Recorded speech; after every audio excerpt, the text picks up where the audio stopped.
My friends, today I want to begin with a question that may be uncomfortable. What if the change you have been praying for does not begin around you? What if it begins within you? Most of us know how to ask for other people to change. We know what our family needs to understand. We know what our leaders need to correct. We know what our neighbors are doing wrong. We know what society has forgotten. We know what the people on the other side need to learn. We can describe the faults of the world with remarkable precision. But there comes a moment in every honest spiritual life when the light tends toward us. Not to humiliate us, not to accuse us, not to tell us that every burden is our fault, but to ask whether we are willing to become a part of the answer we keep requesting. That is the question of the flame. Are you willing to be changed? Not merely inspired, not briefly moved, not comforted for an hour and returned unchanged to the same habits. Changed. Changed in the way you listen. Changed in the way you speak when you are angry. Changed in the stories you tell about people you have never tried to understand. Changed in what you excuse in yourself but condemn in others. Changed in what you reach for when you feel afraid. Changed in the truths you are finally willing to face. Changed enough that the people closest to you can feel the difference. This kind of change requires courage. Because it is easier to defend the person we have been than to make room for the person we are becoming. It is easier to protect an old opinion than to admit that the new understanding has found us. It is easier to say, that is just who I am, than to ask whether who I am has stopped growing. But my friends, that is just who I am can become one of the saddest sentences a human being speaks. Sometimes it means I no longer expect anything new from myself. Sometimes it means everyone around me must keep adapting to what I refuse to examine.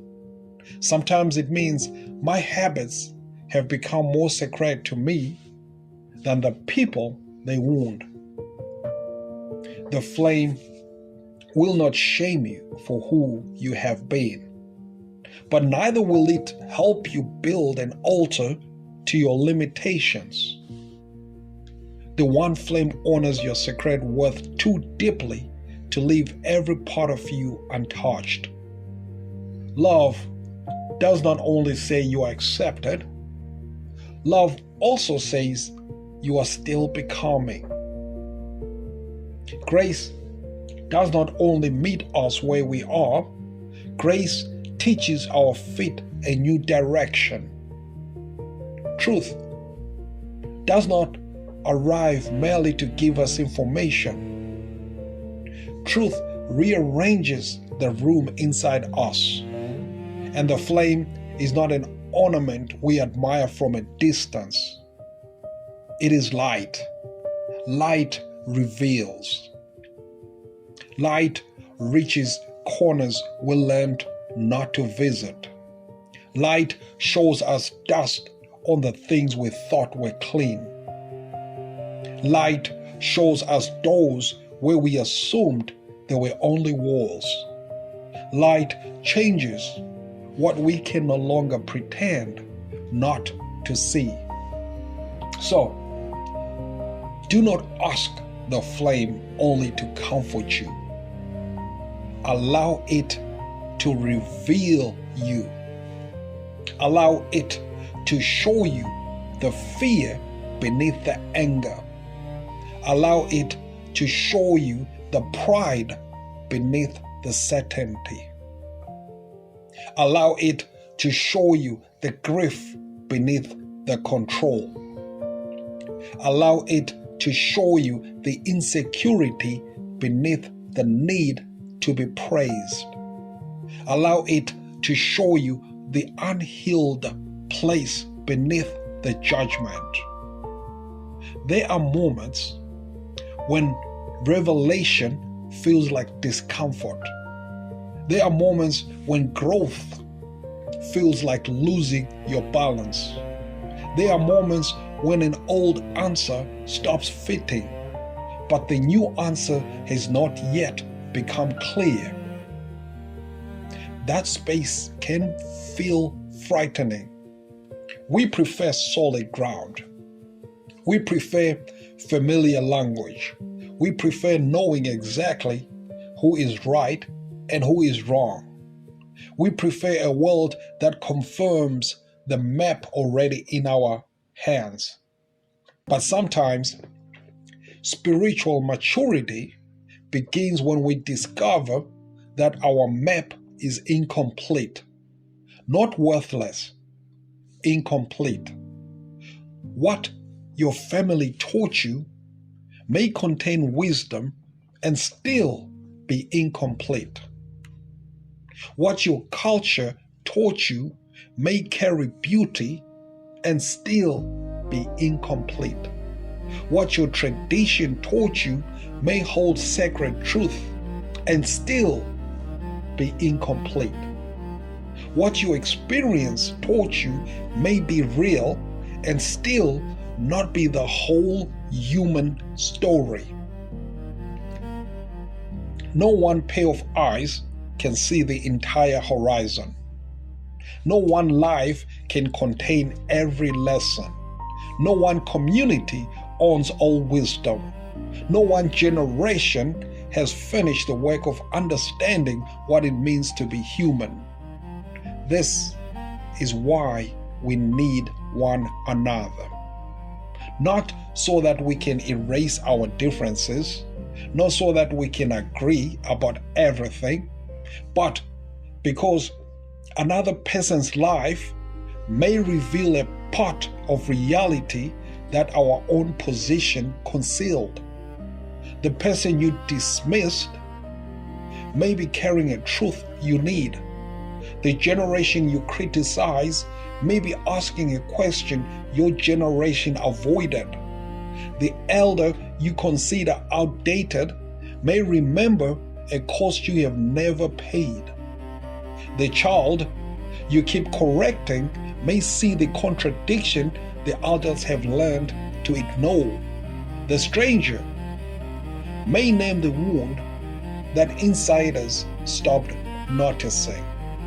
The person from another faith, culture, race, nation, or political tradition may not threaten your humanity.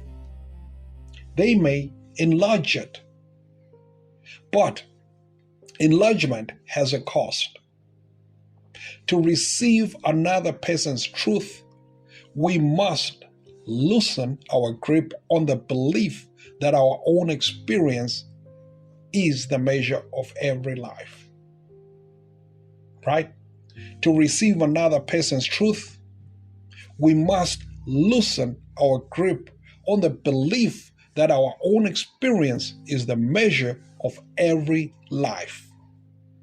We must become curious where we were once certain. We must ask before assuming. We must listen without silently preparing our reply. We must risk hearing something that does not flatter us. That is not weakness. That is disciplined humility.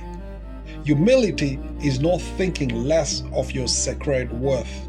Humility is remembering that sacred worth does not make you incapable of error. Humility is the strength to say, I may not understand yet. Humility is the freedom to say, I was wrong. Humility is the wisdom to say, tell me what I am not seeing. Humility is the maturity to hear correction without turning every correction into an attack. And humility is the courage to change publicly when your mistake was public. There are people who would rather protect an old wrong than endure the embarrassment of a new understanding. They keep defending what they no longer truly believe because they are afraid of how change will look. They ask, what will people say if I change my mind? But there is a better question. What will my life become if I refuse? Changing your mind after receiving deeper truth is not evidence that you have no principles. Sometimes it is evidence that your principles are alive. You see, a tree that is alive responds to light. A mind that is alive responds to truth. A conscience that is alive responds when harm is revealed. Integrity does not mean repeating the same answer forever. Integrity means remaining faithful to truth, even when truth requires a new answer from you. We must understand this, especially in a world that rewards performance. People build identities around always being right. They become the strong one, the wise one, the spiritual one, the one who never needs help, the one with an answer for every room. And after a while, the identity becomes a cage. They cannot ask a question because questions might weaken the image. They cannot apologize because apologies might lower their position. They cannot learn from someone younger because learning might threaten their authority. They cannot admit exhaustion because everyone expects strength. They cannot say, I do not know, because certainty has become their public face. But a life spent protecting an image eventually loses contact with the soul. The soul does not need you to be impressive. The soul needs you to be honest. God is not waiting for your performance to become flawless. God is waiting for the locked room to open. The flame is not asking, how convincing is your image? The flame is asking, are you available to truth? Availability is where transformation begins. An available heart can be taught. An available heart can be interrupted. An available heart can notice when an old pattern is trying to take control. An available heart can say, I feel the familiar anger rising, but I do not have to give it my voice. An available heart can say, I learned this prejudice before I knew how to question it, but I do not have to pass it forward. An available heart can say, this is how my family handled pain, but it does not have to be how my children inherit it. An available heart can say, I have spent years proving myself. I am ready to become myself. My friends, there is freedom in that. You do not have to remain loyal to every survival strategy you once needed. You do not have to keep every promise you made while afraid. You do not have to continue a role that requires the disappearing of your truest self. You do not have to carry an identity built entirely from other people's expectations.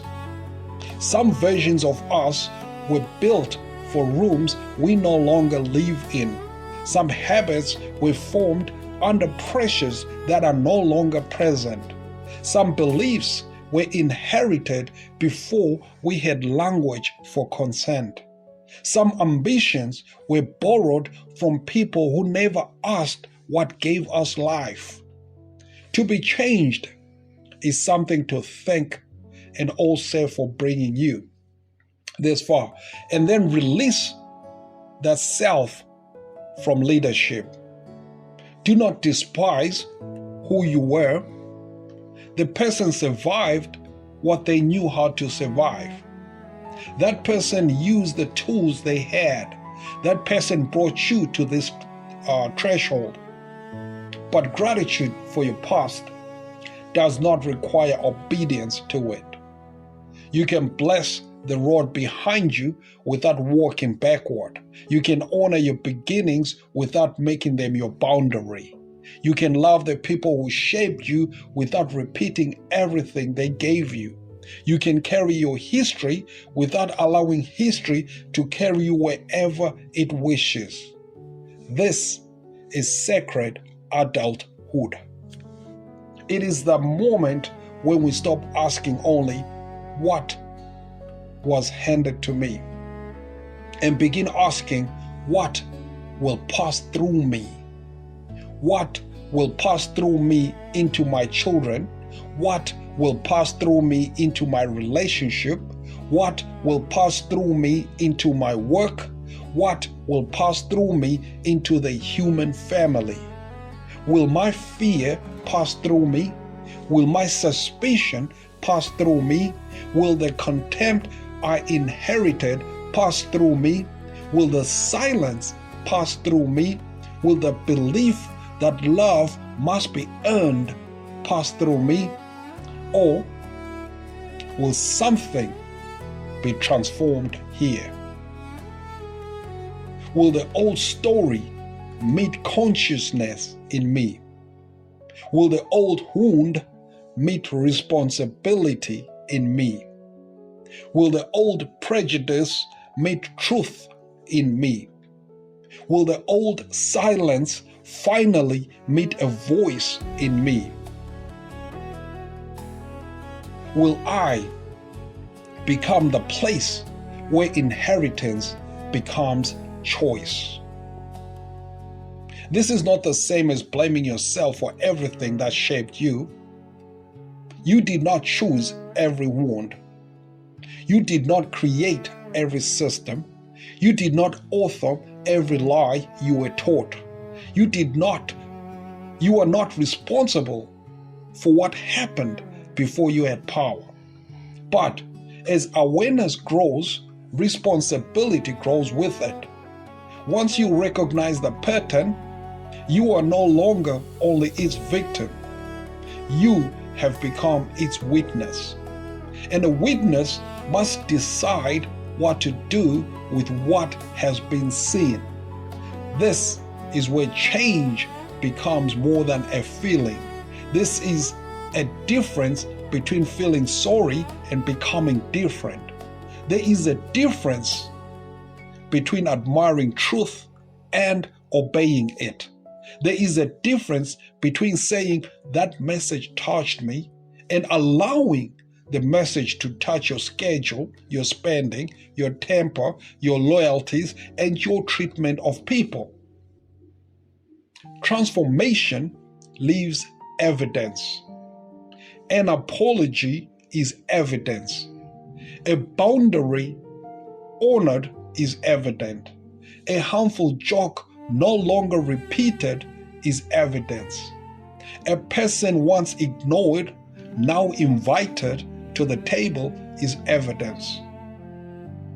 A conversation approached with curiosity instead of conquest is evidence. A child who no longer has to fear your mood is evidence. A partner who feels heard is evidence. A worker treated with dignity when nobody important is watching is evidence. The flame becomes visible in what we do after we see. And perhaps one of the clearest signs of change is a sincere apology. Not an apology designed to end discomfort, not "I'm sorry you felt that way," not "I'm sorry but you also," not an explanation dressed as remorse, a real apology. I see what I did. I understand that it caused harm. You did not deserve that from me. I will not demand that you comfort me about the pain I caused you. I am going to change what made this possible.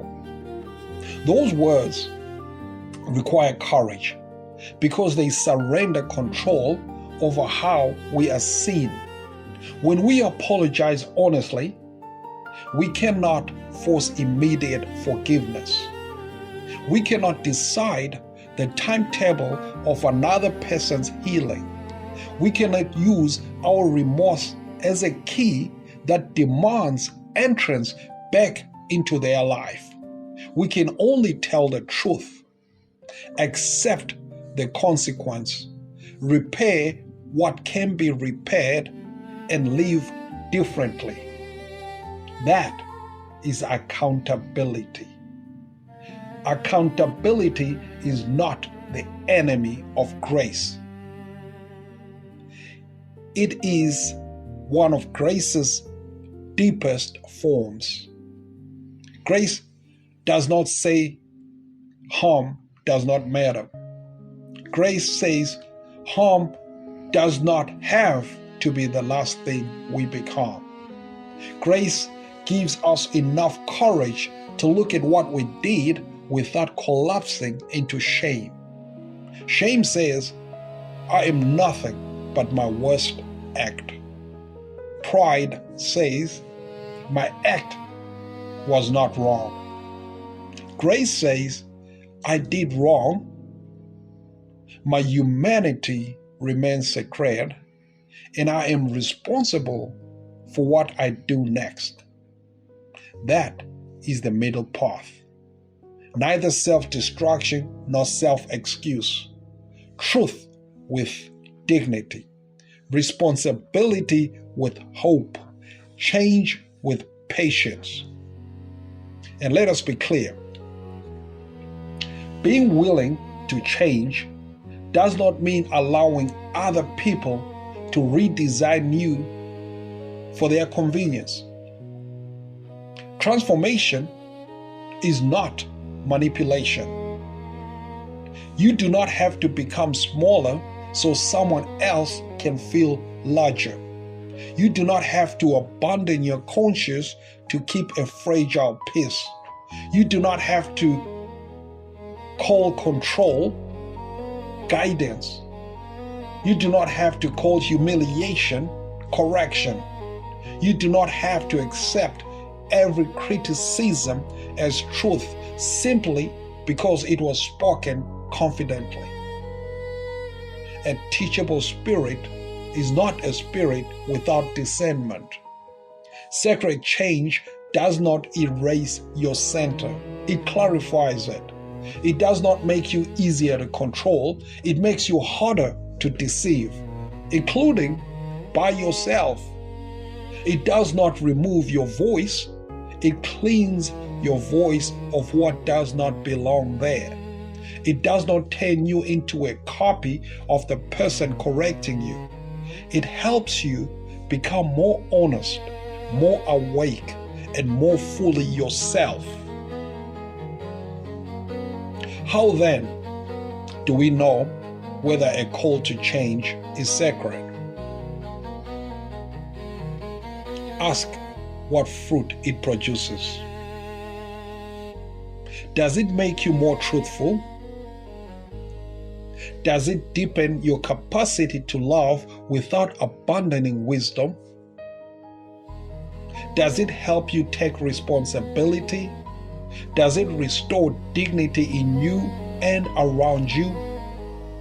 Does it make room for other people to be fully human? Does it loosen the grip of fear, contempt, and domination? Does it bring your private life closer to the values you speak in public? Does it make your presence safer, clearer, and more honest? The fruit will tell you something about the root. Not every demand is sacred. Not every discomfort is growth. Not every voice deserves authority over your life. But neither is every discomfort an attack. Sometimes discomfort is the sound of an old shell becoming too small. Sometimes defensiveness is a messenger. Sometimes the sentence that irritates us is standing near a truth we have avoided. This is why we must learn to pause before rejecting what unsettles us. Ask, why did this reach me so deeply? Ask, what am I protecting? Ask, am I defending truth or am I defending my position? Ask, if this was said by someone I admired, would I hear it differently? Ask, what part of this may be mine to carry? These questions are not weapons against yourself. They are windows. They let fresh air into rooms where certainty has grown stale. And our world desperately needs this kind of openness. We are living in a time when many people will rather defeat one another than understand one another. Every conversation becomes a courtroom. Every difference becomes a threat. Every admission becomes ammunition. People do not listen to truth. They listen for weakness. They do not ask, what can I learn? They ask, how can I win? But if every encounter must produce a winner and a loser, the human family itself keeps losing. We lose nouns. We lose relationship. We lose the ability to correct course together. We lose people who are too afraid to admit uncertainty. We lose wisdom because it came from the wrong mouth. We lose the future while defending the pride of the present. The one flame calls us out of this smallness. It asks us to enter conversation without treating our identity as a weapon. It asks us to hold conviction without worshiping certainty. It asks us to speak clearly and remain reachable. Reachable. What a beautiful spiritual world. What a beautiful spiritual word. Can truth still reach you? Can another person's pain reach you? Can new evidence reach you? Can the wisdom of age reach you? Can the imagination of youth reach you? Can the consequences of your choices reach you? Can God reach you beyond the language and form in which you expected God to arrive? Or have you become so defended that nothing enters unless it already agrees with you? A defended life may feel safe, but it becomes very small. A reachable life remains alive. It can be surprised. It can repent. It can discover. It can laugh at what it once took too seriously. It can release an old grudge when it realizes the grudge has occupied enough years. It can meet someone it was taught to fear and find a human being. It can wake up one morning and choose a different way. There is no shame in that. There is glory in it. The ability to change is one of the great signs that life is still moving through us. A stone does not learn. A mask does not repent. An image does not grow. But a living soul can turn. A living soul can widen. A living soul can become more truthful at 70 than it was at 30. A living soul can heal a relationship after years of pride. A living soul can unlearn hatred inherited across generations. A living soul can discover that strength and tenderness were never enemies. A living soul can say, I once believed this, but I have seen more now. That sentence is not defeat. It is resurrection of the mind. It is proof that yesterday has not been given permanent authority over tomorrow.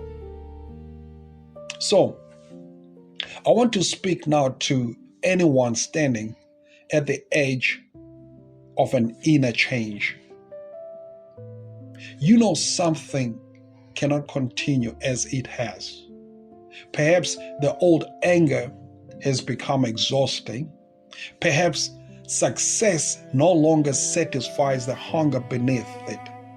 Perhaps the role everyone praises is quietly emptying you. Perhaps a truth has been returning in different voices, and you can no longer dismiss it as coincidence.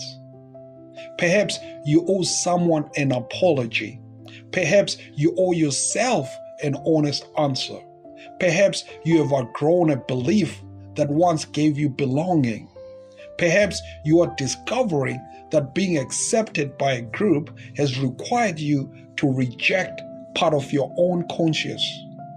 Perhaps God is not asking you to try harder at the old life. Perhaps God is asking whether you are willing to become new. Do not rush this threshold, but do not spend your whole life decorating it. At some point, understanding must become a step. At some point, the apology must be spoken. At some point, the harmful habit must lose access to your hands. At some point, the conversation must be entered. At some point, the borrowed identity must be returned. At some point, the truth you know privately must become the life you live publicly. Change is not completed by intention alone. The seed may contain the future, but it must still open. An opening can feel like breaking when you have never become this shape before. Be patient with that feeling. You are not betraying yourself by growing. You are not abandoning your story by reading it with wiser eyes. You are not dishonoring your ancestors by healing what they did not have the freedom or language to heal. You are not weak because you are learning. You are alive. Let yourself be alive. Let yourself be unfinished. Let yourself be corrected without becoming crushed. Let yourself be surprised by goodness outside familiar walls. Let yourself receive wisdom without asking first whether it came from your side. Let yourself say, I do not know. Let yourself say, teach me.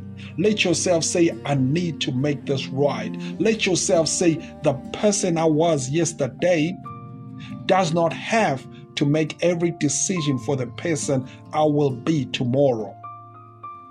This week, I'm not asking you to reinvent your entire life. I'm asking you to become reachable in one place. Choose one place where you usually become defensive, one relationship where you listen mainly to reply, one belief you have never examined because everyone around you shares it, one apology you have delayed, one habit you keep naming as personality, one truth you keep postponing. Bring that one place into the light. Do not argue with it immediately. Do not explain it away. Sit with it. Listen beneath your first reaction. Ask the flame, what are you trying to show me here? Then remain quiet long enough for an answer that did not originate in your defenses. Perhaps the answer will be, you need to forgive yourself. Perhaps it will be, you need to stop blaming others for a choice that is now yours. Perhaps it will be, you are allowed to leave what is diminishing you. Perhaps it will be, you have not truly heard the person you claim to love. Perhaps it will be, your certainty has been covering fear. Perhaps it will be, you are ready. Whatever truth comes, meet it with courage, not panic, not shame. Courage. The courage to see, the courage to name, the courage to choose, the courage to practice a different response until it becomes a different way of being. Because change is not magic. It is attention repeated. It is truth practiced. It is 1,000 small loyalties to the person you are becoming. It is the moment you catch the old word before it leaves your mouth. It is the moment you return and repair what you once would have defended. It is the moment you choose curiosity over assumption. It is the moment you refuse applause for a version of yourself you can no longer honestly perform. It is the moment you discover that peace is not found in always being right, but in becoming real. My friends, imagine what could happen if we became a human family unashamed of growth. Imagine leaders who could admit error before disaster forced the admission. Imagine parents who could apologize to their children without feeling their authority disappear. Imagine children who could question what they inherited without despising those who handed it down. Imagine communities more committed to truth than to saving face. Imagine faith that was deep enough to welcome honest questions. Imagine disagreement where nobody's dignity had to die. Imagine people saying, I did not understand before, but I am listening now. That sentence could heal homes. It could heal institutions. It could heal nations. It could interrupt hatred that have outlived the reason once given for them. It could make a future where our children do not have to keep praying for a refusal to learn. The world does not need more people who cannot be reached. It does not need louder certainty without deeper wisdom. It does not need spirituality that blesses every ego it encounters. It needs people whose convictions have roots and whose minds still have windows. People who can stand somewhere without believing no one else has sacred ground beneath their feet. People who can be corrected without becoming cruel. People who can gain wisdom without pretending they always possessed it. People who can release an old identity before it becomes a tomb.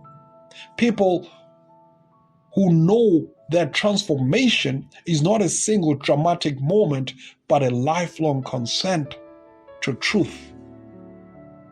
That is who we are called to become.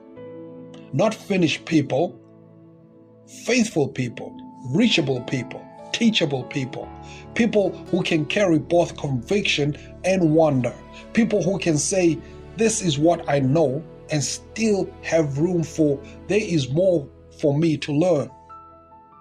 So, may the flame disturb what comfort has kept asleep. May it loosen every certainty that has become an excuse not to listen. May it reveal the difference between your deepest truth and your oldest fear. May it free you from the exhausting work of appearing flawless. May it give you the strength to apologize without hiding inside explanation. May it give you discernment when others demand changes that would diminish your soul. May it make you humble without making you small. May it make you open without making you unguarded. May it make you courageous enough to be seen learning. May every new truth that finds you be welcomed as light, not treated as an enemy. May the wisdom of people unlike you enlarge the house of your understanding. May the people your choices have caused become responsibility, not shame. May the pain your choices have caused become responsibility, not shame. May the good you once resisted find a home in you. May the person you are becoming no longer have to ask permission from the person you have outgrown. And when pride says, do not move, may the flame say, you are alive. When fear says, do not admit it, may the flame say, truth will not destroy what is sacred in you. When shame says, you can never be more than your mistake, may the flame say, take responsibility and keep becoming. When the crowd says, choose a side and close your ears, may the flame say, remain human. When the old story says, this is who you have always been, may the flame say, but it is not all you can be. My friends, there is courage in holding your ground, but there is also courage in discovering that the ground beneath you is asking you to move. There is courage in speaking, but there is also courage in allowing another voice to finish. There is courage in conviction, but there is also courage in correction. There is courage in knowing, but there is holy courage in saying, I was wrong and I will live differently now. That is not the death of dignity. That is dignity becoming honest. That is not weakness. That is strength released from performance. That is not losing yourself. That is meeting the self beneath the armor. The courage to be changed. So carry one question with you into this week. Where is truth trying to reach me? Ask it where you feel defensive. Ask it when someone else's story challenges your assumption. Ask it when an old reaction rises quickly. Ask it when you are tempted to protect your image instead of your integrity. Ask it when the quiet voice within you says there is another way. Where is truth trying to reach me? Then open the door. Not every door, not every voice, but to truth. Open the door to truth. Let it enter your mind. Let it enter your language. Let it enter your relationships. Let it enter your habits. Let it enter the hidden room where you keep the things you are afraid to reconsider. And let the one flame do what sacred fire has always done. Let it give light. Let it give warmth. Let it refine what is false. Let it reveal what is enduring. Let it make you not into someone else, but into someone more honest, more spacious, more awake, and more free. The world will change in many ways beyond your control. Seasons will turn. Institutions will rise and fall. New generations will ask new questions. Old answers will be tested. But amid all that change, may we never become people who demand transformation from the world while refusing it within ourselves. May we become living proof that a human being can learn, can turn, can repair, can widen, can release, can begin to see again. May we have courage not only to carry flame, but to stand honestly in its light. May we have the courage not only to speak truth, but to be reached by it. May we have the courage not only to ask for a new world, but to become new enough to help build it. This is our invitation. This is our freedom. This is the sacred unfinishedness of being human. The flame is still teaching.